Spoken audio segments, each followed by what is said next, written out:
This is the Relevant Podcast.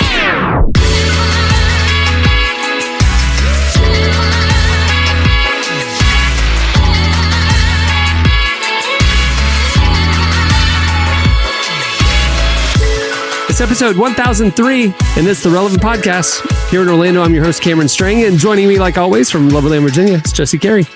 Hello, coming to you live from a construction zone. I apologize to listeners here. I'm going to be on top of my audio mute button, but there is some construction going on in the background, but it's just going to add to the vibe today. I'm just going to have to lean into this. Dude, it's one of those days, like I have a tub of Diet Coke in front of me. It's just one of those days, man. Oh, man, not the tub of Diet Coke, Camry.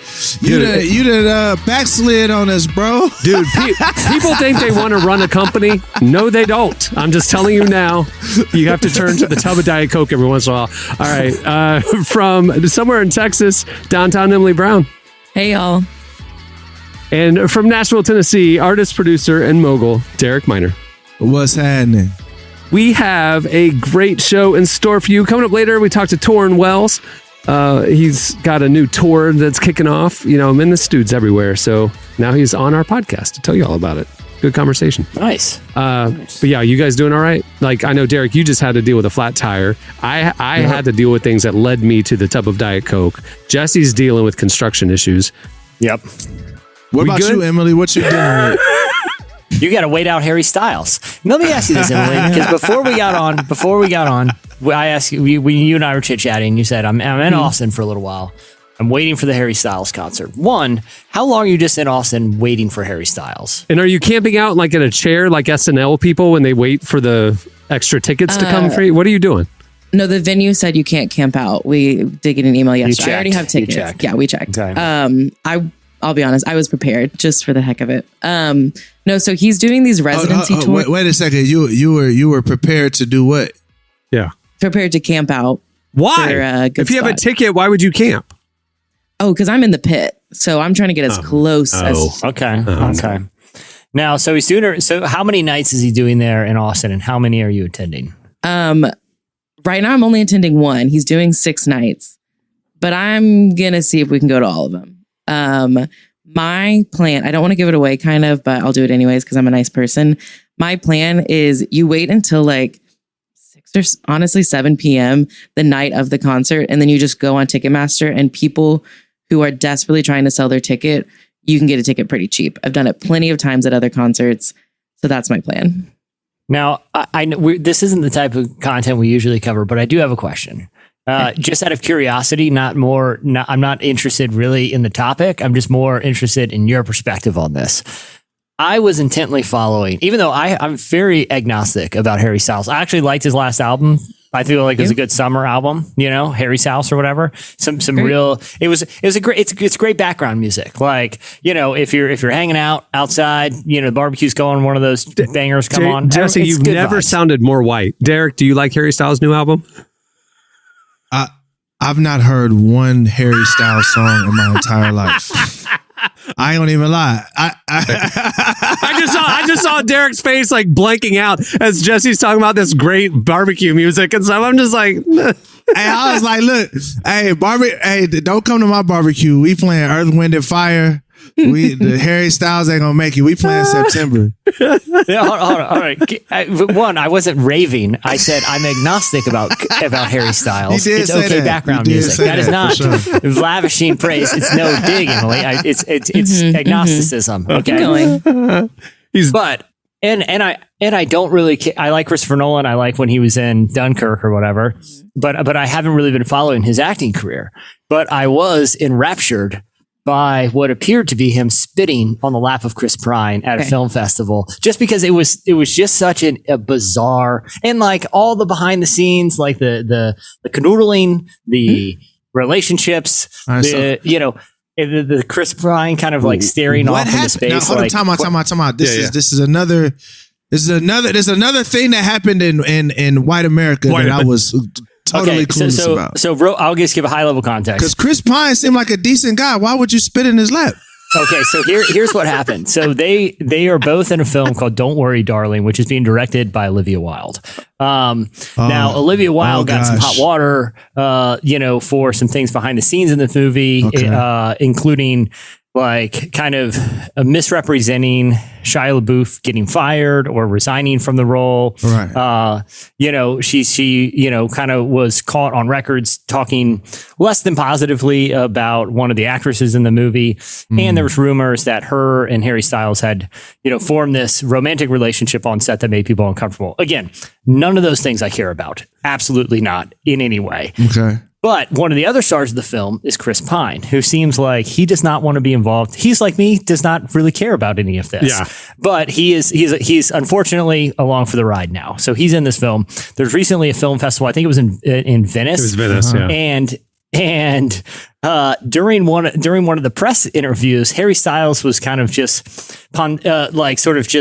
waxing poetic about what he liked about the film. And the thing he said he liked about the movie, and there's a clip going around, we could probably find it and put it in post, but he's essentially saying something along the line, I like it because it's a movie.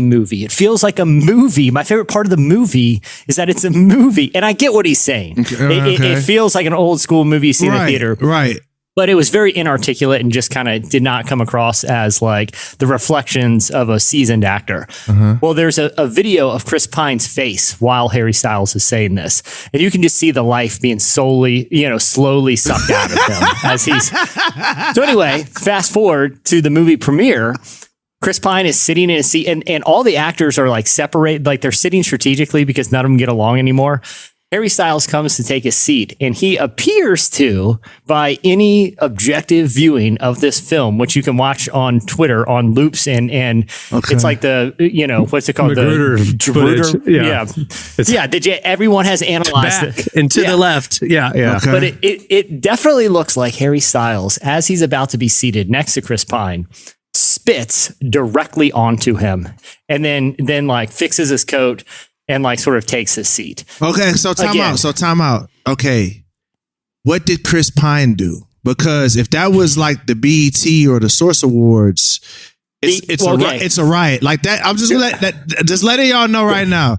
Just for my friends in relevant world, like spitting on a black person is death. Like it's like I don't know one of my black friends that I don't care where we at. We could be at the White House. If somebody spit on me, all the gloves off and so tell me Chris Pine. So Chris Pine like kind of he looked down.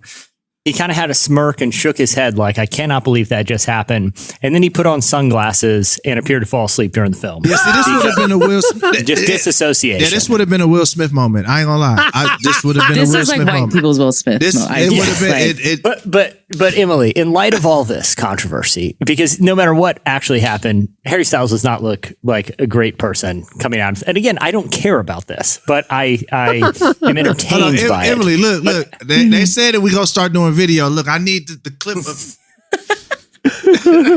Derek, I'm going to send you the video. You can analyze it during a break, and you can tell me whether. To me, it's pretty clear evidence. He spit in this man's lap. First off, why would you spit in somebody's lap? That's weird. That's just like that's just weird, bro. Did he spit in his lap and be like, "What'd you do? Did you pee?" Why in his lap? Like, what are you trying to do? Embarrass him? Like, you've seen Cameron? Have you seen the video? Of course I have, because Emily talked about this for a week straight after it happened. Yeah, because I was having to defend my man Harry Styles to everybody on the internet. That's the thing. That's the thing. I want to be clear here. You don't have to defend that. You can just be.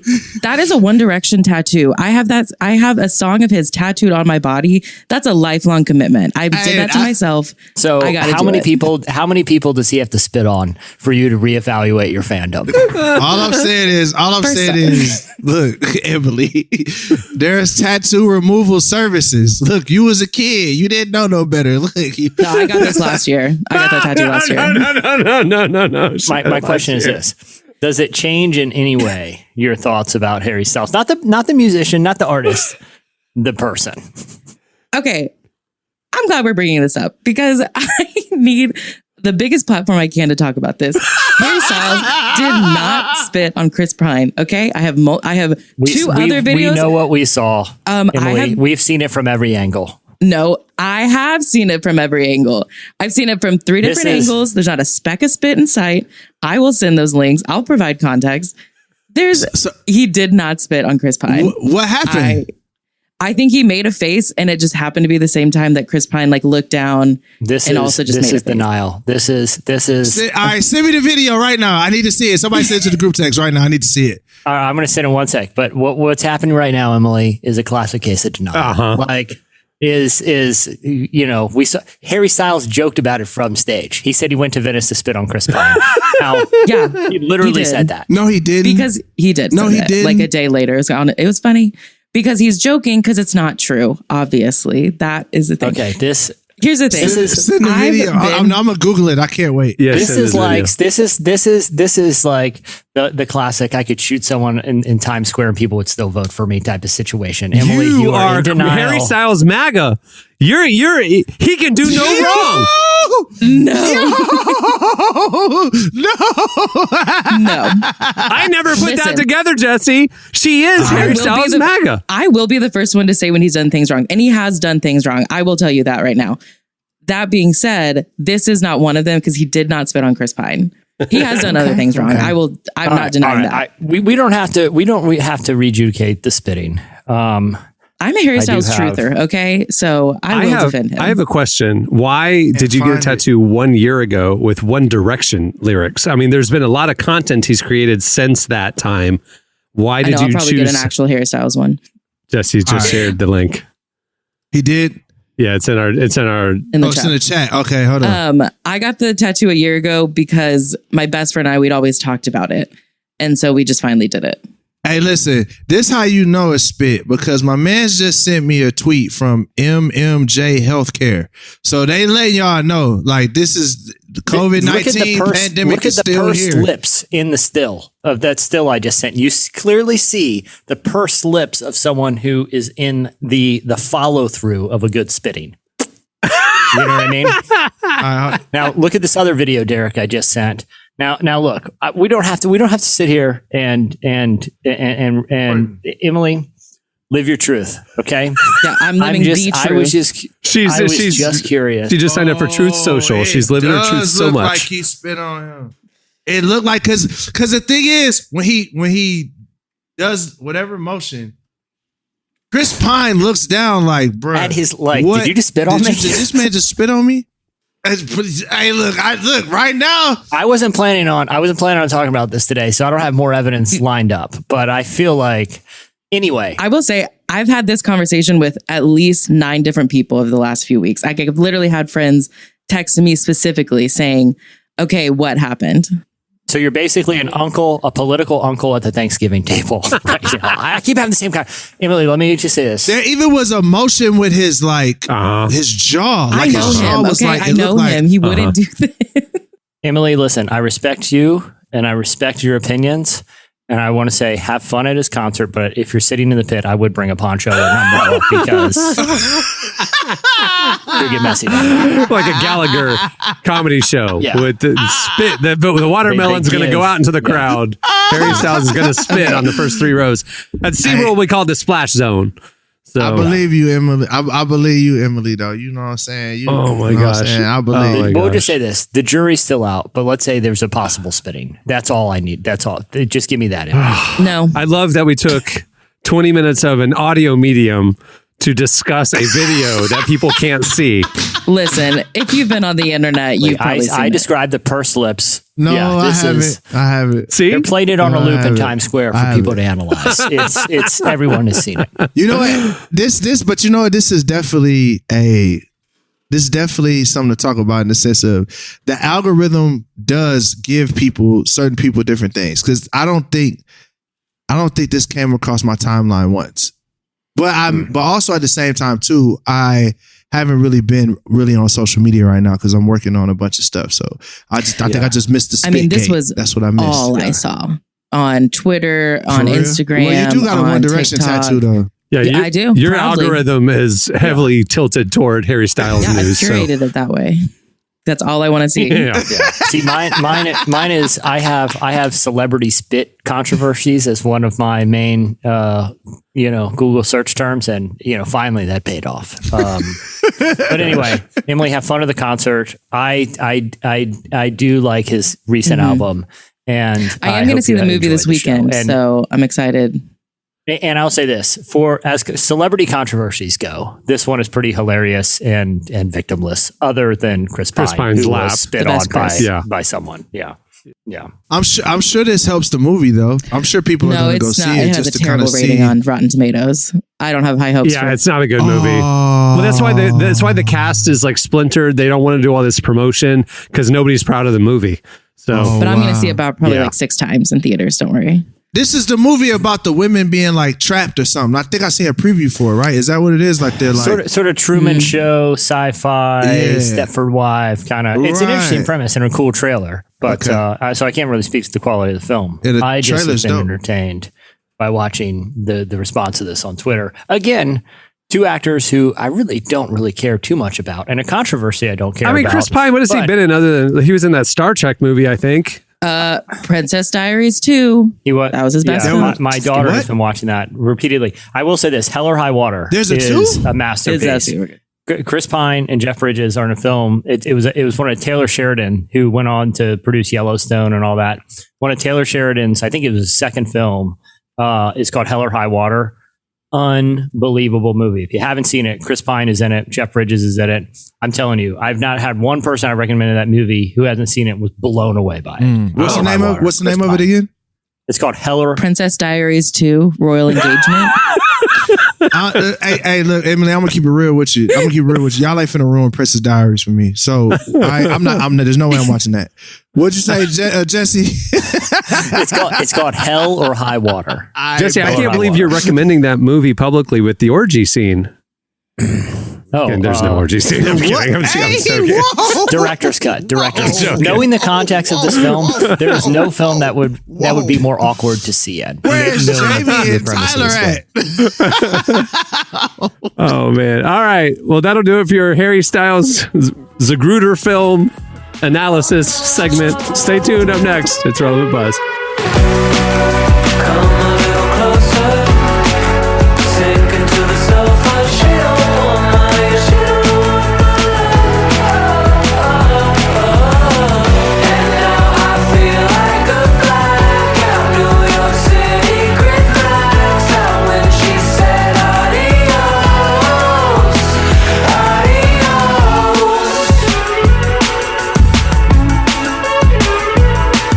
Listening to Johnny. The song is Adios. Today's podcast is brought to you in part by Mercy Ships. Globally, 5 billion people lack access to surgical care. In sub-Saharan Africa, there's only one surgeon for every 200,000 people. Mercy Ships provides free, life-transforming surgeries for people who have little to no access to medical care. They help the blind see, straighten twisted limbs, remove deadly tumors, treat cleft conditions, and so much more. With state-of-the-art hospital ships, they provide safe surgery to children and adults living with treatable conditions, and it's completely free of charge. They do all this work with an all-volunteer crew of professionals who donate their time and talents. Surgeons, stewards, nurses, engineers, and more make the world a better place. Your donation today provides free, safe surgeries to people in desperate need of help. All gifts are matched, so please donate today at mercyships.org/relevant. Today's podcast is brought to you in part by Tim Tebow's book, Look Again. Have you ever wondered what would change if you truly believed you were infinitely valuable to God? In his New York Times bestselling book, Look Again, Tim Tebow reveals the powerful truth that when we learn to see the image of God in every person, including those we struggle to love, everything changes. Tebow shares incredible stories from his work with people the world often overlooks, and it will challenge you to stand up to the lies, rediscover the worth that everyone has, and impact the world for good. Find Look Again by Tim Tebow, available now wherever books are sold. Okay, it's time for Relevant Buzz. Well, normally this is where our French correspondent would be joining us to give us the buzz, but he's on vacation this week. So bringing us the latest is our very own Downtown Emily Brown. What do we got this week, Emily? We have some interesting stuff to dive into. So the first thing I want to talk about is a new study that came out from the State of Theology that they asked thousands of Christians a lot of different questions, and some results were not super surprising, but there is some answers that I really want to dive into. 67% of participants said that worshiping alone or with someone's family was quote, a valid replacement for regularly attending church. And 55% felt that Christians do not have an obligation to join a local church.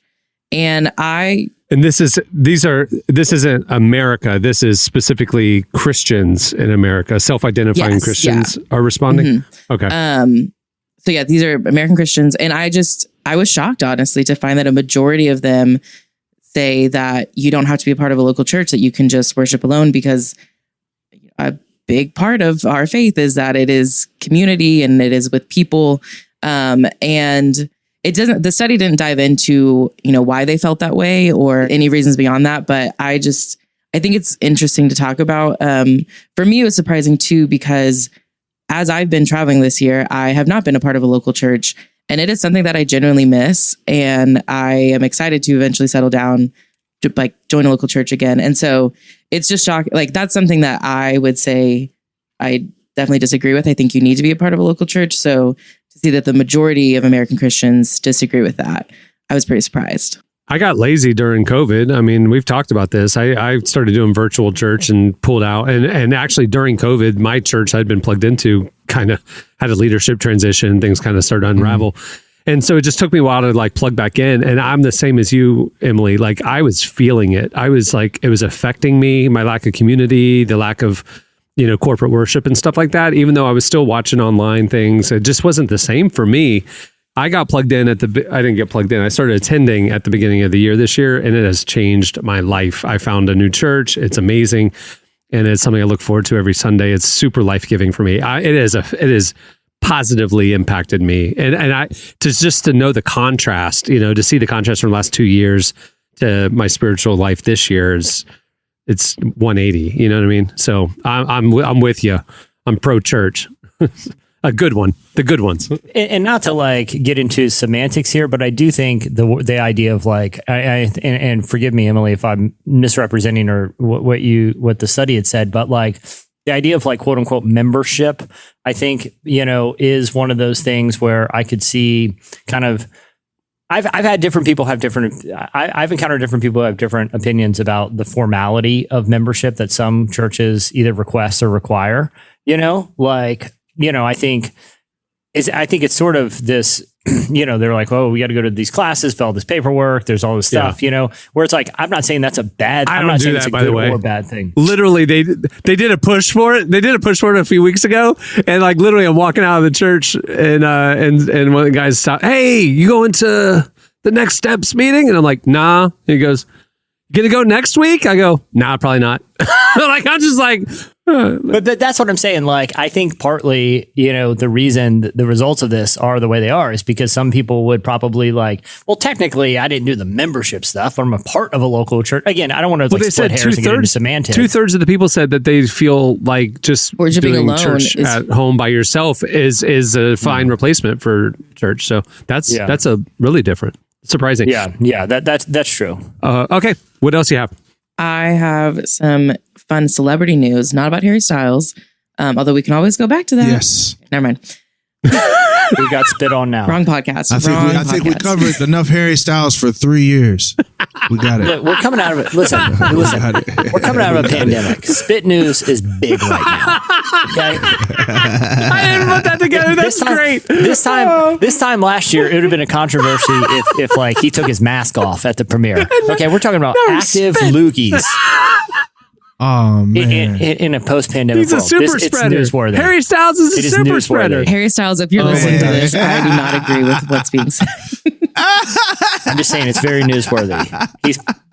He just put a liquid disease bomb on the lap of a colleague. I'm sorry, it's newsworthy. Well, that is sadly not what we're talking about anymore. It was announced that HBO will be developing a scripted adaptation of their documentary The Way Down, which focused on Gwen Shamblin and the Remnant Fellowship Church, which if you don't know anything about that church, it is my worst nightmare personally. It's in Nashville. It's in Brentwood. Is this the guy that's always in the political news or whatever? No. So Gwen Shamblin was she wrote back 20 years ago. She wrote a Christian book called The Way Down, and WEA weight, like body weight, and and correlated to a faith. She did a class, the Way Down workshop that then churches could do. Like, and so people could go through the way down process, lose weight, whatever. Yeah, she told me about this. Yeah. She got really successful, got a big following, and then launched a church there in Nashville.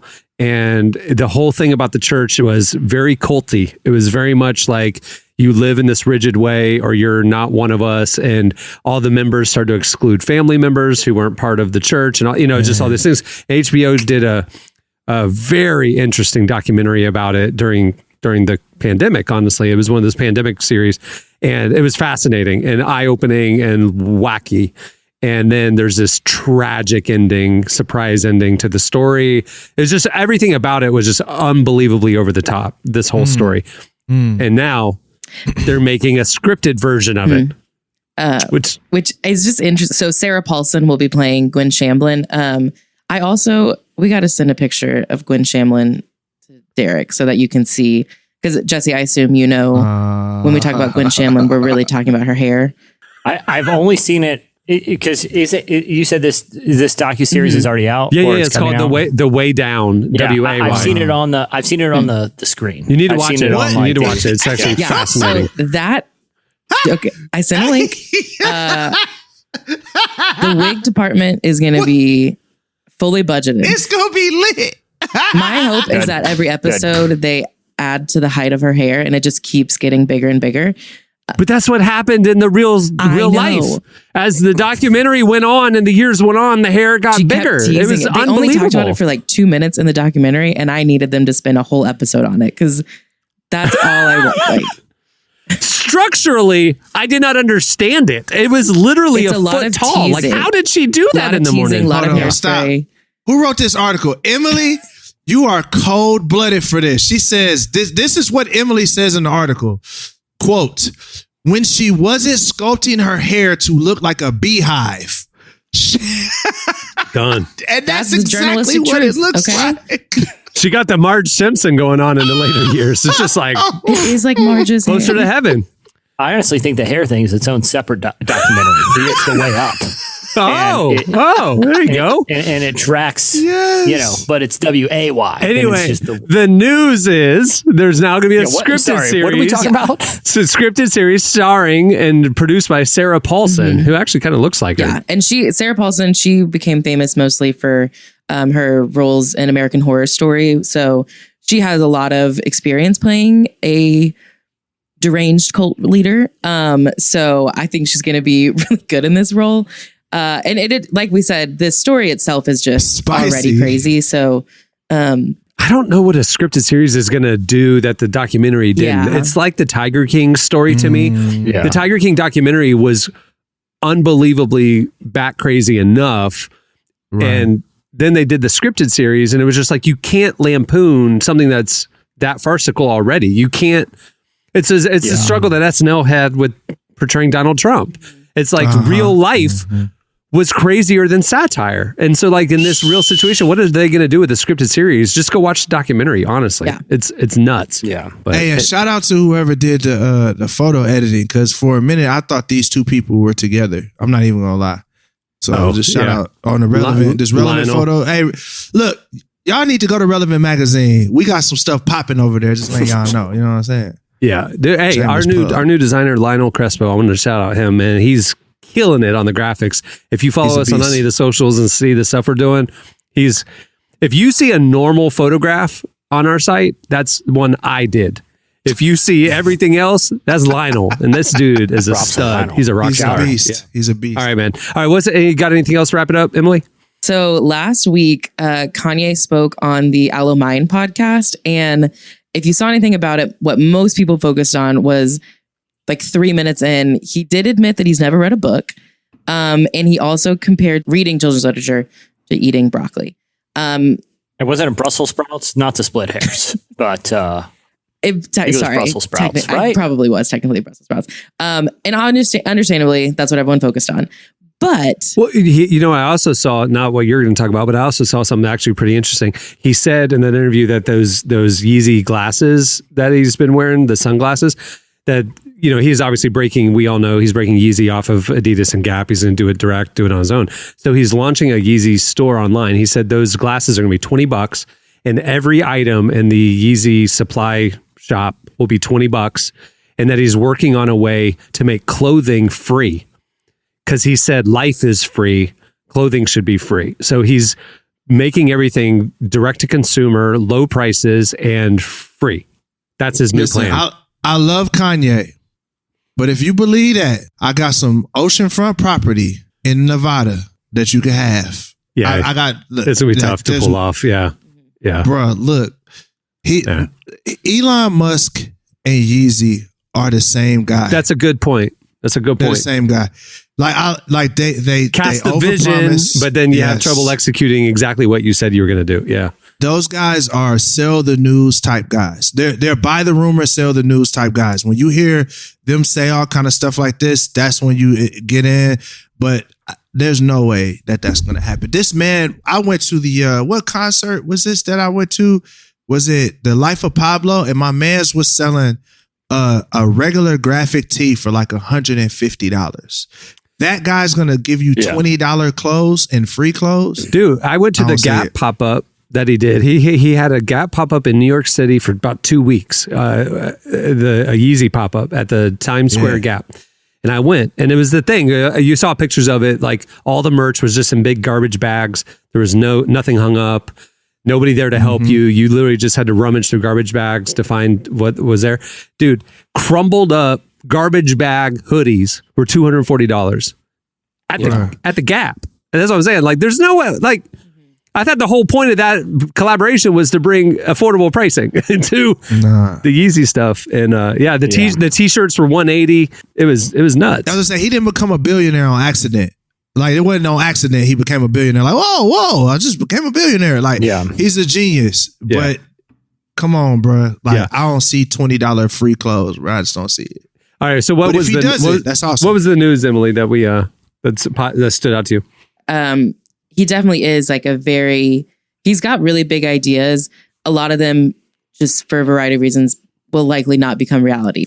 But he has really good ideas that I think are really important to still talk about and consider, could we make this a reality? And so one of the things he talked about, he literally said everything should be designed like an old folks home. So he was talking about the school that he created and how everything has a specific function, and that like they have ramps instead of stairs, and just like even the tables and stuff, like they have specific functions for them. It's like he said that when they were designing it, he kept asking, why are we building it this way? Like, and architects would say, well, that's just how it's done. And he was like, well, why do we have to do it that way? Why can't we do something else? And I think that's a really important thing. So he was talking about for homeless people, when we should create shelters that are actually functional. This idea of just designing everything like an old folks home was so interesting to me, because I've never really thought about it like that. And I think that's a really interesting way, and he kept challenging architects, like, think about what you would actually want in a house, not how it looks, but what you would actually want. And so, for homeless people, he was saying a Taco Bell, things that you could actually get and be licensed to your house too. Got it. But he was saying, like, for homeless people, like for shelters and stuff, having these like in areas, having like these big like Turkish bathhouses where people can walk in and get showered, like just the way that we've done things, we don't always have to do them that way. And I think that is just really important to have people with these big ideas. Now, again, whether or not they can become reality is a different thing, but I don't think anything changes unless we at least start with a big idea. So it was a really interesting conversation. It's like a 30-minute podcast, but I would go listen to it. He also did an interview with Forbes in the last week, and the Forbes is where he was talking about his business strategy of what he's going to do with Yeezy and stuff. And he said, okay, cool. So after you launch Yeezy Direct and you do all these free clothes, whatever, what's next? And he said, the monasteries. So apparently he's got a vision for monasteries somewhere percolating. So that's why, for better or for worse, Kanye, my dog, like, cause Kanye just like, look, I'm just going to do whatever I want to do. And everybody's going to call me crazy until I pull it off. So look, I hope that I want some free Yeezys. So look, I hope that I'm wrong. Maybe they'll give them out at the monastery. I'll go stay at that monastery. I mean, come on, let's Go connect with God. The monastery a little too far for me with Yeezy though. Like I ain't gonna lie. I'll go take pictures outside of the monastery, but bro, that now we feeling a little Jim Jonesy here. You know what I'm saying? But I do think this isn't a take I've put any thought to. This is off topic though. But I do like the idea of someone thinking about a monastery in a contemporary context. Like I feel like not somewhere where you go live permanently, but like, maybe you do kind of a retreat that isn't necessarily just about like a spa or hanging out on the beach and, drinking Mai Tais, but is about reflection and silence and stillness. Hey, good for him. I think that's a really cool thing to revisit in sort of a contemporary context, Yeah, absolutely. So we don't want to go to we're not going to go to the evangelical churches. Oh yeah. I mean, that's the monasteries, right? Yeah. Well, 66% of people aren't going, so maybe we should try Starbucks in the lobby, little gift shop where you can buy the pastor's book, all the staples of the monastic traditions of the Desert Fathers. Sadly, my church is both of the things you just said farcically. His new book is in the lobby, and there is a coffee shop right next door. So again, how the Desert Fathers intended the monastic lifestyle to be. It's lit. And a real source of spiritual and mental reflection on the unknowability of the divine, encapsulated in a delicious pumpkin spice beverage. And 20% off the pastor's new book. Yeah. Yeah. This Sunday only. One per congregant. Yeah. Yeah. All right. Well, that'll do it for Relevant Buzz. Make sure to follow us on all the socials and make sure that relevantmagazine.com is part of your daily web browsing to stay up on all the latest. Thanks, Emily. All right. Stay tuned. Up next, Tauren Wells joins us. Bust out the roof. Bust out the roof. Gotta go meet God. It's a rendezvous. Bust out the roof. Bust out the roof. Gotta go meet God. It's a rendezvous. Coming out that 33024, oh for sure. Slamming on Cadillac doors, right when they thinking it's over. I put my feet on the sofa, recipe all the aroma. Centipede hundreds of soldiers. I bring the feels, the emotions. You can't even talk, need emoji. You can't even talk, gotta show me. The internet. You're listening to Social Club Misfits and Tori Deshawn. The song is Rendezvous. Man, everything I'm hearing from Social Club's upcoming album or brand new album, depending on when you're hearing this, very cool. I like it a lot. Today's podcast is brought to you in part by John Mark Comer's book, Garden City, a book that speaks to the tension we all feel between work, rest, and purpose. The New York Times best-selling author John Mark Comer takes us to the scriptures to identify what it really means to be human and flips the script on the idea that who you are matters, not what you do. He shows that God created us for meaningful work and meaningful rest. Both matter. This book helps you ask and answer the big questions. Does God care where I work? Is there a direction for my life? So you can discern God's heart for your calling, your rhythms, and the way His Spirit wants to shape every part of your life. If you're longing for purpose and a more grounded way to live, check out the new hardcover edition of Garden City wherever books are sold. Well, today's show is brought to you in part by the new book, God, the Science, the Evidence. We talk a lot about faith, but how often do we talk about science in the same breath? You might be surprised to discover just how deeply the two actually agree. For centuries, science has been used to dismiss the idea of God, but today an intellectual revolution is underway. Modern discoveries in physics, cosmology, and biology are consistently revealing the same truth: creation isn't an accident. That profound reversal is what engineers Michel-Yves Bolloré and Olivier Bonassi investigate in their international bestseller, God, the Science, the Evidence.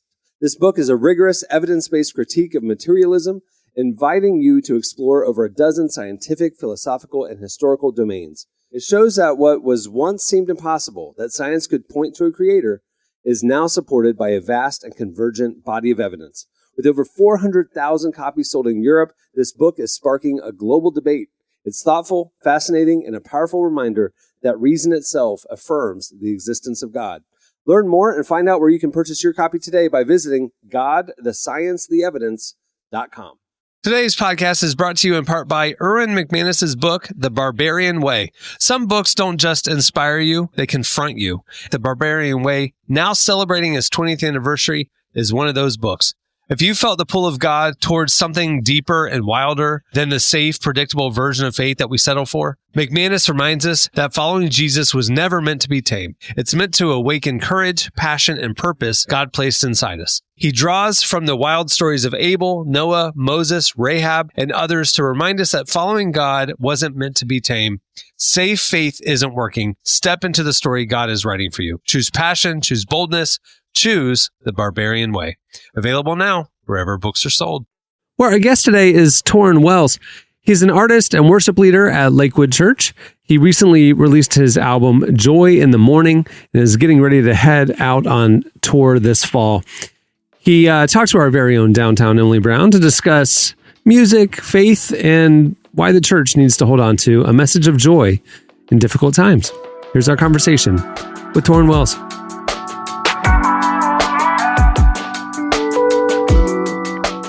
Artists and worship leaders are humans as well, but so there's times where, you know, they may not feel like hopeful about a situation, but that's sort of like the goal is to find a way to hope. So, you know, like as you're processing these things, you know, what, I don't know, like, how do you process it? Like, how do you try to find, what does it look like for you to like find that hope and that optimism and joy that you're talking about? Like, first of all, you have to give yourself permission to process. And I think a lot of times inadvertently, our faith has been this bandage that we just wrap around wounds that need treatment. And we have to like get to the resolution. Like I'm not going to say every, but most Christian songs that you hear, like it's resolved in 3 minutes or less. Mm-hmm. Like you're at the absolute bottom and it doesn't seem like there's any way out. But then by the end, life is amazing and Jesus is good. It's like, yes, that is true. And on the surface, I'm trying to get beyond the surface and let the waters be choppy. Like acknowledge the storm, acknowledge the fact that we're sinking. Now, the undercurrent may be joy. The undercurrent may be peace, but we're still wrestling on the surface of what it is to feel disappointed, to work really hard for something and to come up short, to pour your life into a relationship and it not work, to try to be present with your children only to have them for their own reasons pushing you away. Like, we need to deal with how these things actually affect us on a soul level. And the first thing is giving yourself permission to process it, not to put a bandage or a Band-Aid on it. So, you know, a big part of my life has become counseling and just talking about how to navigate life. And, you know, you need to process success as much as you process failure. You know, you have to be able to process what happens when everything is going well and keeping your heart headed in the right direction just as much as when you feel like you're on the bottom. And having that other voice speaking into that process has been really beneficial for me.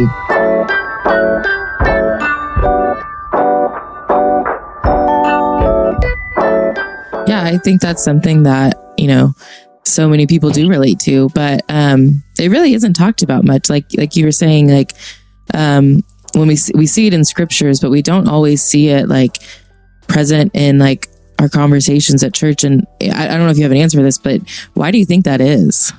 I would say it's two things. One, it's we're unwilling to be vulnerable and show people who we really are and how we really feel.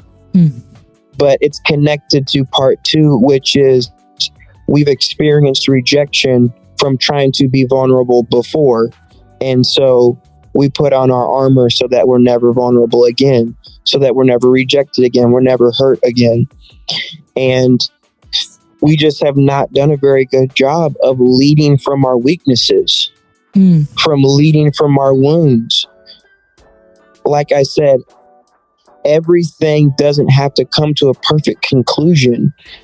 There is power in saying, I don't know. There's power in saying, I'm struggling.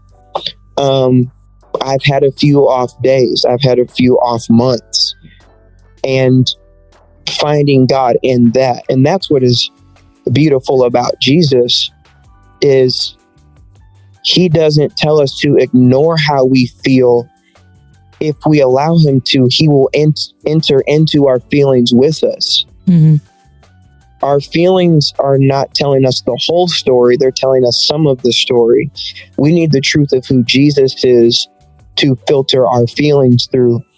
But we typically never allow him to enter into those spaces because we're trying to be so protective and keep up this image. What I've realized is Jesus didn't die for my image. Jesus died for who I really am. So I'm just imprisoning myself with my pain if I try to keep him outside of it. There's this whole adage in Christian culture right now, like faith over feelings.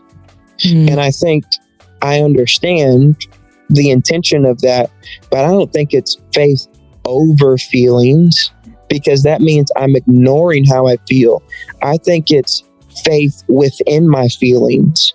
It's bringing the gospel into my sadness. Yeah. Because my sadness is telling me I've lost something that I loved, that I'm grieving something that I honored. It's the gospel alive in my loneliness, because the gospel tells me that if I don't have the presence of God and an intimate relationship with him, I can be surrounded by people and still feel alone. So every emotion is a gateway into a deeper truth that God wants to teach us. But if we're not given permission to feel, we never see what the gospel means to our emotional life.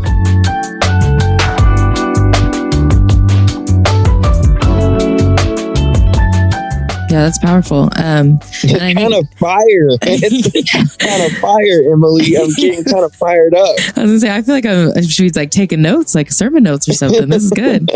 But no, I mean, everything you're saying though, it totally even goes back to your album, like Joy in the Morning. Like the phrase is, the phrase is always like, there'll be pain in the night, but joy in the morning. And it's like, you don't have that joy without the pain. And it's like, if you ignore those emotions, you might not experience like the fullness of joy. If you ignore the moon, you don't appreciate the sun.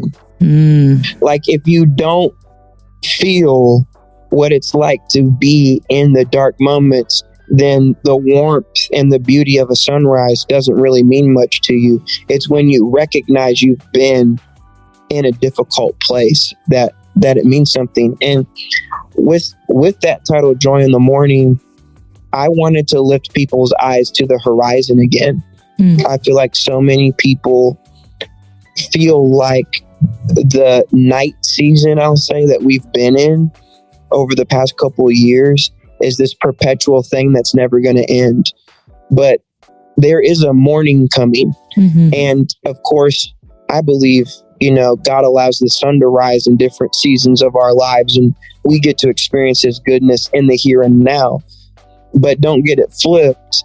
There is a greater horizon, an ultimate morning that we're going to step out of the night of this world into the morning that God has for us, where the only thing that shines is the sun. And there is no weeping. There are no tears. There is no disappointment or hurt. It is just the goodness of God radiating for eternity. And so even our weeping, the scripture says, they that sow in tears will reap in joy. Well, that's not just a promise for here and now. It is. But it's a promise for eternal happiness, eternal joy, eternal peace. And I want to remind people that there is a heaven, and that there is joy in that place.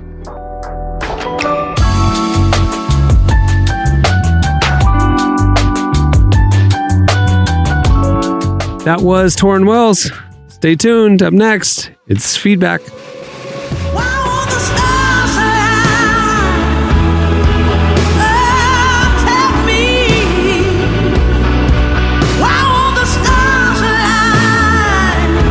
Somebody tell me, why won't the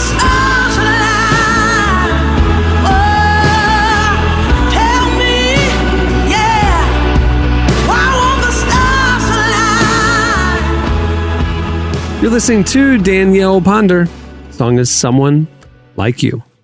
Well, today's podcast is brought to you in part by the new book, Confessions of a Christian Alcoholic. Author Jonathan Seidel knows firsthand how even believers can get stuck in shame and destructive habits, especially when it comes to one of society's biggest obsessions, alcohol. In Confessions of a Christian Alcoholic, he details his spiral into disordered drinking and shares the 4-step process he eventually used to break free. There's hope for alcoholics who become Christians and for Christians who become alcoholics. Find Confessions of a Christian Alcoholic wherever books are sold. What if you could change a child's life with just $10? Right now, thousands of vulnerable children in East Africa are suffering from jiggers. It's a painful, preventable parasite that burrows into their feet. Soul Hope is the only organization treating it through foot washing, medical care, and durable closed-toed shoes that protect kids long after treatment. $10 may not seem like much in today's world, but when we come together, those small gifts add up to big change. Join the 10 for 10 campaign. $10 protects 10 small toes. Visit soulhope.org/10 to give now. One small gift makes a big difference. Again, that's Soulhope, SOLE, hope.org/TEN. Editorial question of the week. Okay, well, normally this is where we would do your feedback, but last week we didn't have our normal episodes because it was our 1000th episode and things were different than normal. So we don't have a question of the week here. So what we're going to do now is just lob you next week's question of the week. So earlier in the show, we were talking about Kanye kind of rethinking all these things, disrupting all these things, whether he's going to pull it off or not, who knows. But it's interesting to think about things that should be disrupted. We should rethink how we live, how we work, what we wear, what we spend, how we connect with God, all those things. So that's our question to you. What else should we look at disrupting? Should we rethink things that our culture just takes for granted? This is just normal. This is how we've always done it. What else should we take fresh eyes to? What should be next? Hit us up on Twitter @Relevant Podcast, and we'll talk about our favorite replies on next week's show. Can I throw one out there? I got to go to the DMV soon. I lost my ID the other day. I'm sorry. At another civil institution, the city dump, which is not returning my calls. I don't know. You can just do it online. Most states, you can just go online and get a replacement ID sent to your house. I had to get an appointment. And I got to go. But my idea is, look, we deliver the mail. We got Uber. We got all this stuff. Everyone hates the DMV, right? It's a terrible place to go. Spend a day. Very true. Mobile DMV. They drive to your house. They get a little photo booth, take a picture, print it off right there. Or you need to take a driving test, do it right in your neighborhood. That's where you're going to be driving anyway.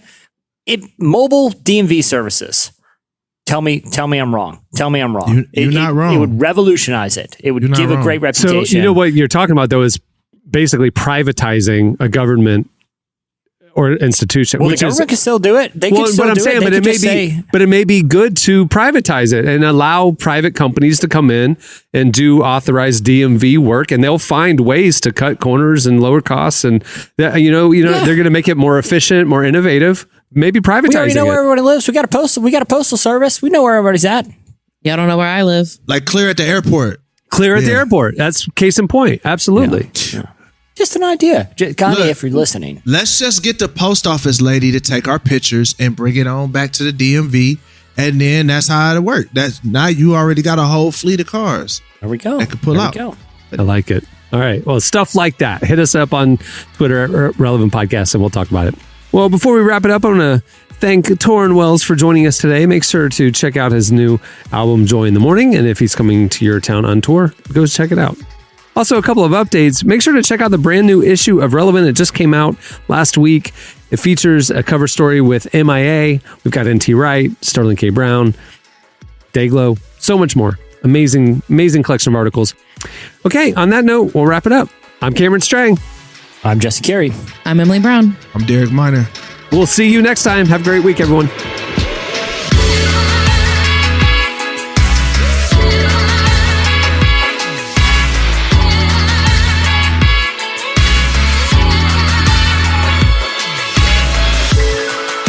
Thanks for listening to the Relevant Podcast. Check out our features, interviews, and news updates every day at relevantmagazine.com. And make sure to follow Relevant on Facebook, Twitter, and Instagram for the latest. For more great podcasts, browse the shows on the Relevant Podcast Network, which you can find at our site.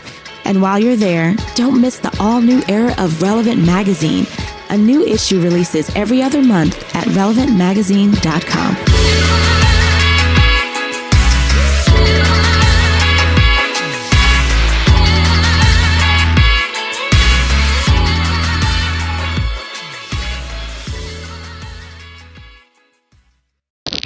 Clearly see the pursed lips of someone who is in the follow through of a good spitting.